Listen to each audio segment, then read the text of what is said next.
So I'd just step back a little bit to talk you through how we set about developing our first digital strategy, which we've since been able to iterate through our work with Nathan and the team at Digital Wonderlab into what's now a very comprehensive roadmap for the next few years. I thought it'd be worth starting at the beginning now. And firstly, I'd just say that the important thing for us really was to set digital in the context of our overall strategy. So we set out around 4 years ago to understand what was going to put us in the best position to serve our members and communities in the long term. And really from starting to think about those questions, we concluded that we needed to grow the loan book significantly more quickly than we had been. And we, most importantly of all, needed to increase income at a faster rate than we were going to increase costs. And having accepted that, we said, well, we need to change how we do things then, because if we continue to grow and do things in exactly the same way as we've always done them, we'll continue to get the same outcomes, of course. We'll continue to grow costs in line with the way that they've been grown hitherto. We also found out about the same time that members were increasingly accessing our services via their mobile phone. You know, we were all sat there in the credit union office happily using a PC, looking at our website on a PC and all those other things that we did day to day. But when we looked at the data and looked at what Google Analytics in particular was telling us, we found that 80% of members were accessing our website from a mobile device of one sort or another. And our web presence wasn't great. It wasn't great full stop, but it particularly wasn't great at being responsive to people's different devices that they were using. So to enable us to become more efficient and to make us more attractive to potential borrowers, we decided that investment in IT was going to be critical. We then took what was probably our old school kind of what should we do next step, which many of you might have done too, which is to go out and have a look at what the vendors who supply core platforms had on offer and what was potentially available for credit unions or for community lenders like us. So we did that. We looked at the market. It was interesting, but it didn't really give us any clear answers about which route to go down.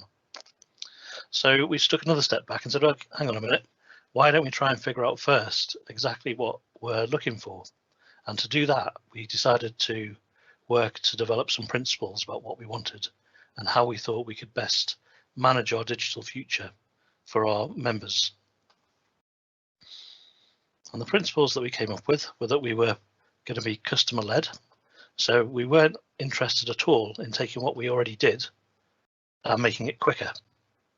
So having a crap long form that we expected people to fill in and give us their inside leg measurement and their favorite color and all the other things that we'd built up over the years in terms of what we asked people to tell us about, we kind of threw all that away and said, let's start from first principles and start with what we really need to know and how we can make it as easy as possible to get people to use the things that we've got. We needed to be connectable and to be able to connect. So no closed box systems, but open to connectivity to other platforms that help us to do what we need to do.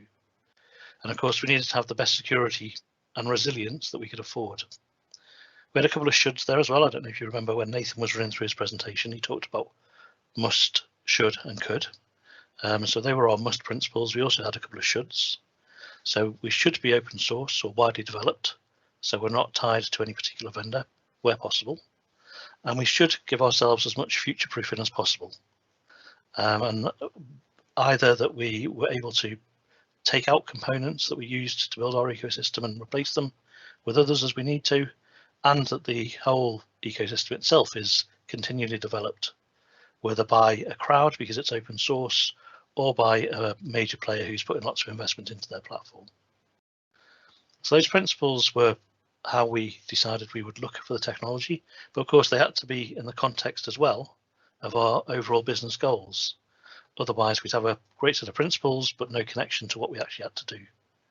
So we agreed specific, measurable, time-bound results that we wanted to see from our digital work, and then use this new strategic framework to select suppliers, to select components, and to select partners to build our new ecosystem, which we launched last November. Since then, we've built out the digital strategy even further. So we've now got a really clear view of the next steps that we want to go on to in the future and how they support our overall strategy of growth.